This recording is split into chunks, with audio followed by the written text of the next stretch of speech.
Waheguru Ji Ka Khalsa, Waheguru Ji Ki Fateh. Welcome to SIKH Channel Community Talk.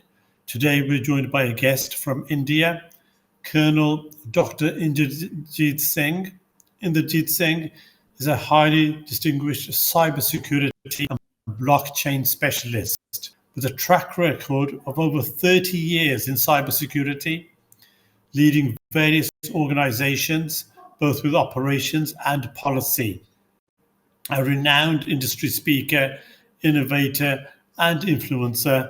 We're very pleased to be joined by Dr. Inderjeet Singh, who will tell us a little bit about his background, his life, and his work. Inderjeet Singh, welcome to SIKH Channel. Waheguru Ji Ka Khalsa, Waheguru Ji Ki Fateh. It's a pleasure to be with you today and discuss and share my views on the SIKH channel. A pleasure again, and would love to be part of it. Perhaps we can start with a little bit about your background. Where were you born, your upbringing and schooling, and perhaps a little bit about your family history? Yeah, sure. I'm a third generation military officer, and as a background, we are from Punjab. I'm from Barara village, and my great grandfather was into military. My grandfather was in the military, and my father was in Air Force, and I was in the military, Indian military. So I have done my schooling all over India in different parts of the country. Thereafter, I have been as an education. I went into the engineering part and have been, studied the Indian Institute of Technology at Kharagpur, and then the journey in the Indian. While in the military, also I was serving the United States for quite time, part of the peacekeeping force, part of the strategic discussions, and doing the very important task there. And then I took a call, and after a couple of years, I then moved to the corporate, and in the corporate now I had a cybersecurity vertical. Meanwhile, I also added on to my feather the doctorate in cybersecurity, where I got that degree as well. So those are the kind of things which I've been doing in the past.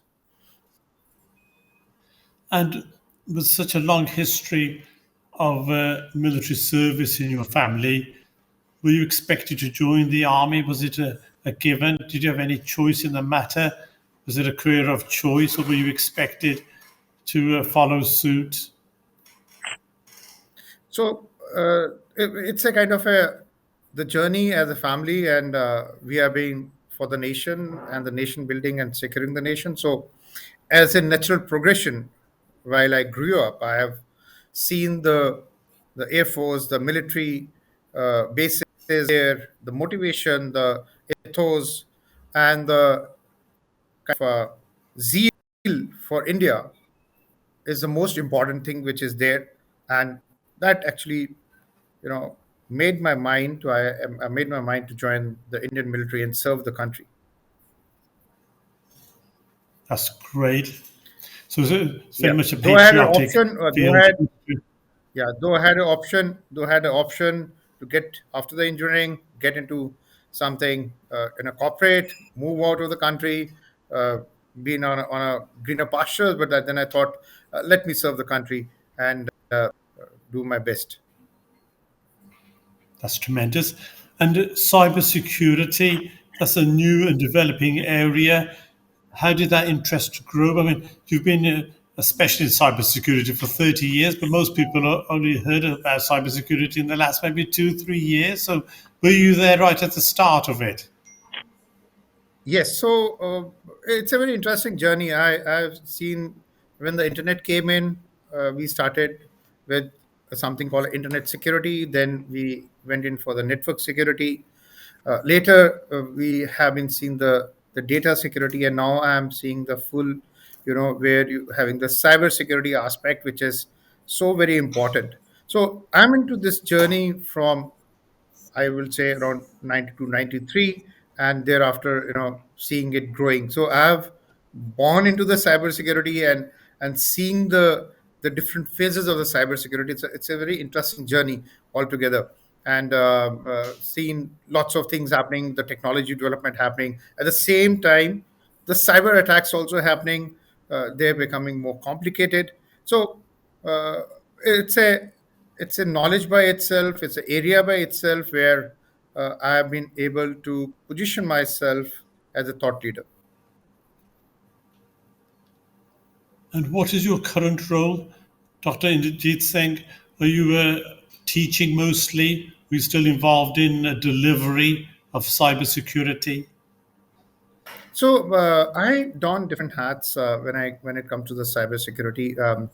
I had a cyber company, and in addition to that, I have a uh, great flavor for teaching. So I teach the law enforcement in India. I teach the judiciary in India. I'm a strategic advisor to a lot of law enforcement organizations. So that's the kind of thing which is there. In addition to delivery of projects, which I try to do. So that's another area which I work on very aggressively. That's tremendous. So you're extremely busy. And in terms of cybersecurity, is it constantly evolving? Are you always a student yourself, having to learn and appraise yourself of new developments?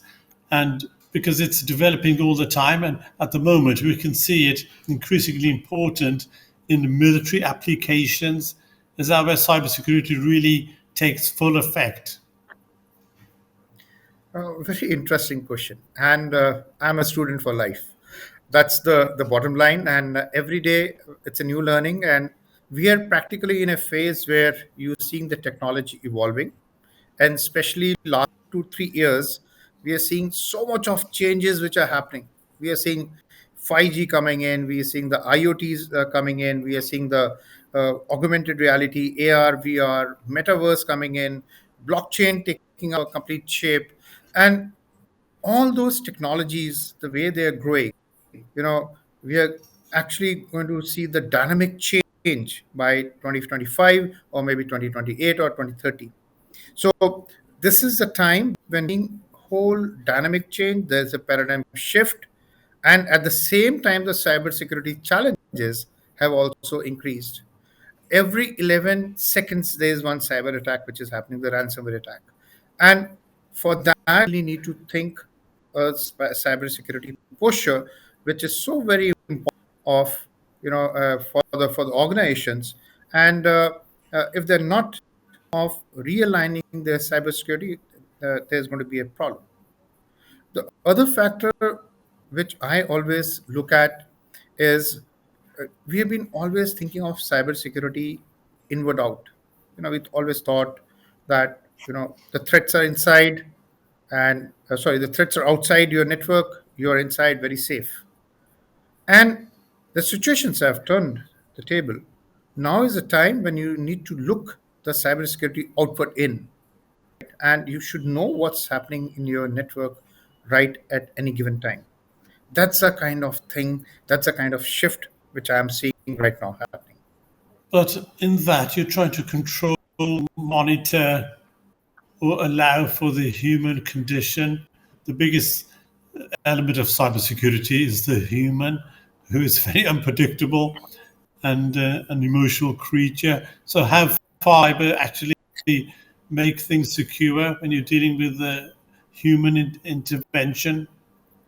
Yes. And if I tell you, 67% of the attacks do happen because of the insiders, right? And maybe a disgruntled lot, maybe something, the data stealing. So they are the ones who are going to launch a cyber attack, or they're going to steal data. So net what we need to do is have a cybersecurity solutions so that you take precaution against these kind of people. So there's one solution called a data leakage prevention, where you can actually know the employee behavior, you can the employee efficacy, you can also check on what he's doing, whether he came to the office and he was just sitting whole day doing nothing, or he was just browsing the social media site. So if those are the kind of things, or he's trying to upload the data onto his Google, right? So insiders are the biggest threat. One more thing, which when you're talking of the insiders, all the cyber attacks actually start by one click. When I say one click, that means you get a email, it will have a phishing link, and you will be tempted to click it. And once you click it, it's always a malware, or you are being directed to a phishing site.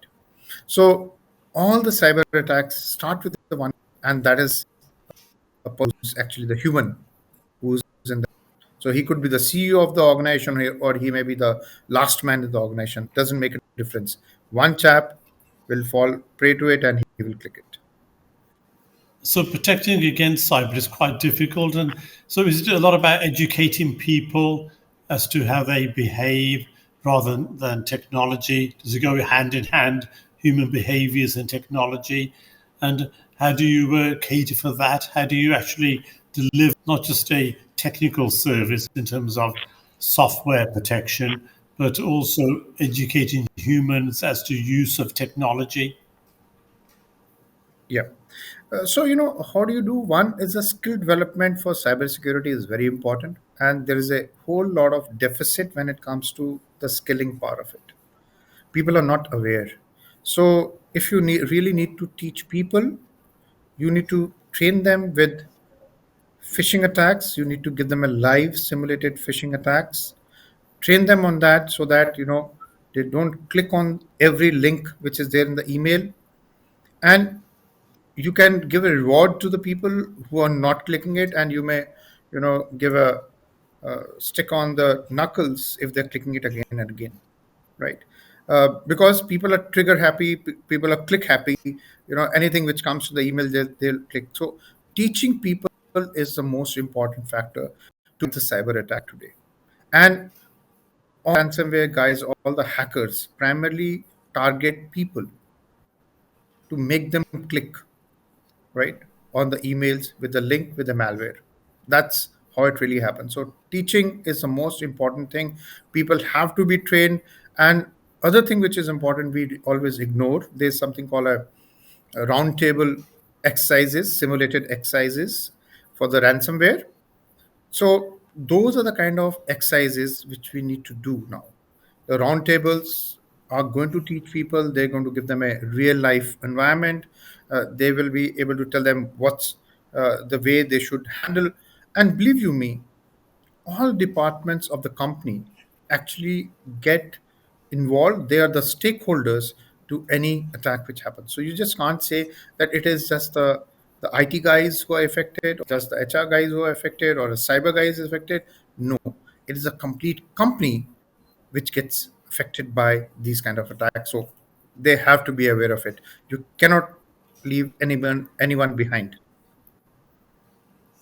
And in terms of a career choice, or if somebody wants to become a cyber expert, what's the route to becoming pursuing a career in cybersecurity? And would you recommend it? Is it a good career path? Is it a growing demand in industry and business for cybersecurity? What would you say to anybody who's thinking about studying cybersecurity, for example?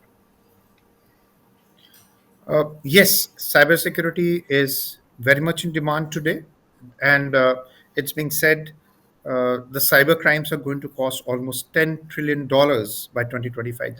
Just imagine, if that be the case, it's the right time. People have to get into the cybersecurity, as a career, full-time career. And for the if I look at from a long perspective, it's going to be really very good, because the while you're seeing whether it's a COVID, whether it's a testing time, the crimes were happening, and you really need security people to guard the networks. Unfortunately, there are skill gaps all across the world. There are people are not there who know actual cybersecurity, right? So people who are wanting to get into cybersecurity, there are two paths.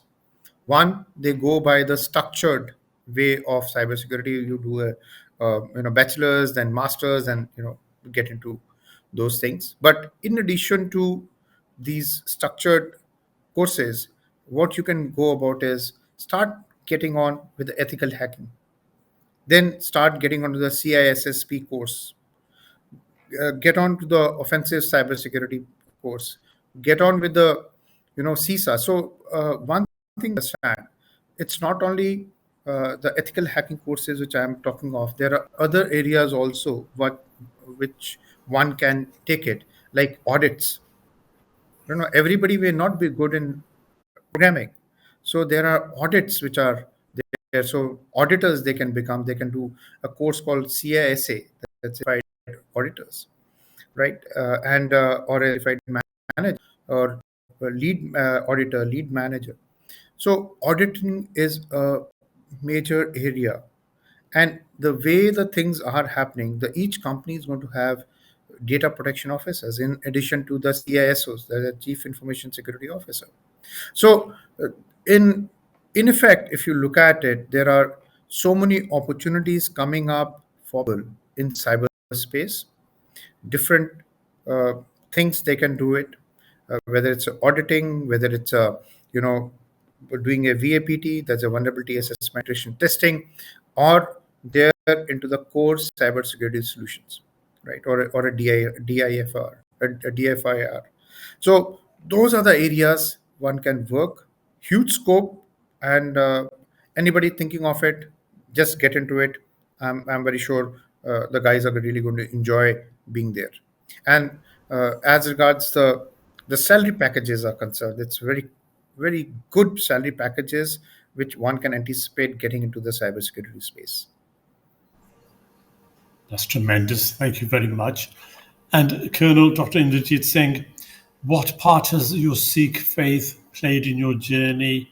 Obviously, from a Sikh family, you're a Sikh, and you wear the Sikh identity, the turban, and you do go across all over India, maybe to some other parts of the country where there aren't many Sikhs, and you're a very senior advocate for the cybersecurity industry.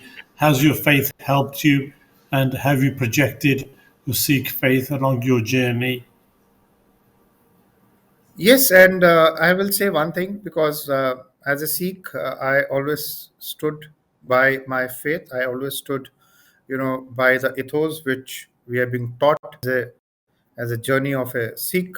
Whether I was in India, whether I was in part of the United Nations in Africa, I stood tall, and wherever I stood, it made me make an impact to all the people who are there, and that is always one of the you're the center point for uh, for the whatever you're doing. So it has been a real being a proud to be a Sikh, and especially when it comes to a security. Whether while I was in army, it was the physical security, the war which we were fighting, and now I am into the cyber war. So it has always made me proud. I'm always proud of it to be a Sikh fighting into the different domains. So it's a very proud moment for me.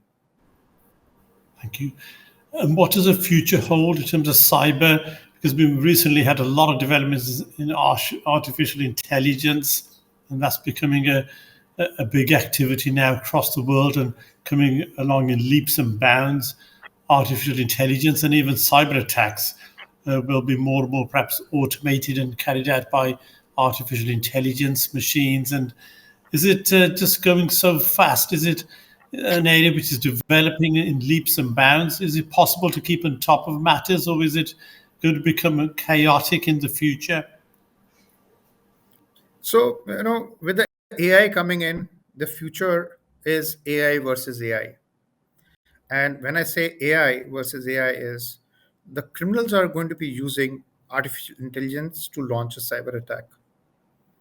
And they're going to make tools which are machine learning, artificial intelligence, and very prudent tools to launch an attack. Now, the other side of it, you're going to use the AI for defensive. Means you want to protect the networks using the AI. So you will have machine learning based SOC, you will have machine learning based SIEM, SOARs. That's a the security orchestration and automation remediation. You'll have a kind of a threat intelligence which is AI based, right? So while we talk of the AI is going to change the whole gamut of the ecosystem, and uh, it's a good part and the bad part. So bad part is also we talk of something called deep fakes, right? Where it's a problem. And the good part is when you're using it for protecting yourself, that is the best part of it. So if you're being hit by a ransomware attack, if you have the right kind of layered security, right, using the artificial intelligence based tools, you'll be able to overcome that cyber attack. Because whenever there is a cyber attack which happens, you only have a window of opportunity for 10 minutes, right? So after 10 minutes, you'll not be able to identify. And it's only after 200 plus days you'll be able to identify that there was some cyber attack which happened when there's a data breach. But in case of a AI based system, very defensive system, you can find it out, take an immediate action against that particular malware and stop it there. So AI is very good from a cybersecurity perspective, and we have to look in the AI as a not as a single technology; it's an amalgam of technologies which are happening, right? So AI would have its own threats and vulnerabilities. AI will be playing in the favor of the people. So it's a time when one has to be very much updated with all the technologies which are there, so that you are abreast with the latest and you're able to implement those technologies if you're safeguarding a network, right? Or you be aware of it, how to safeguard the network, because the technology is moving at a very very fast pace today. Keeping a pace becomes a challenge, but definitely one has to keep the pace on that line. That's tremendous. Thank you very much, Dr. Inderjeet Singh, for sharing your thoughts and giving us an insight into the future of cyber security and AI generally, because as you say, it's an extremely fast moving environment and it is difficult for maybe people who are not so technically conversed to keep abreast of all the changes. And it does seem to be moving faster and faster and posing greater difficulties for society as a whole. Technology has been a great blessing for the human race. Largely, it's helped people have a better quality of life. Is that set to continue with AI and cyber threats and cyber security? Will technology always be a force for good to help the human race? Or do you think there's an inflection point? Will there be a turning point when technology starts to become a negative element upon society as a whole? Yes, and just to give you a future perspective, I'd like to tell you what we are going to see. Two things I'll like to share. One, the future what we're looking is something is going to come as a metaverse. It's a virtual metaverse, which is a virtual universe, which is on the anvil.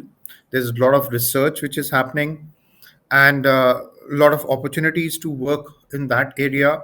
And it is an amalgamation of all the technologies to put together, whether it's your, AI, AR, VR, that's a virtual reality, augmented reality, or your blockchain.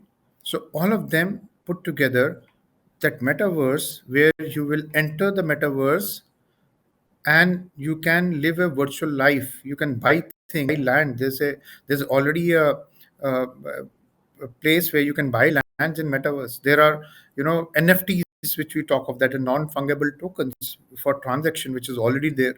People are trying to do marriages in metaverse, right? So metaverse is a great uh, technology shift which we are going to see. And there's a report by Citi where they say there's almost it's going to disrupt the economy by $13 trillion by 2030, and there'll be 5 billion people who will be entering metaverse by then. So it's going to be a huge, but it's got its own challenge of, data privacy, data thefts, and the cybersecurity. So huge amount of challenges, and future, is going to be like, you're going to have something called meta cops. Like you have normal police officers or cyber officers, you're going to have meta cops in the future who are going to be in the metaverse and monitor what's happening, because there's so much of chances of crime in the metaverse. Then you're going to have something called meta laws. Like you have laws for the country, whether like you have the IT laws, they're going to be meta laws also, which are going to be there. So this is again a very interesting thing which is there.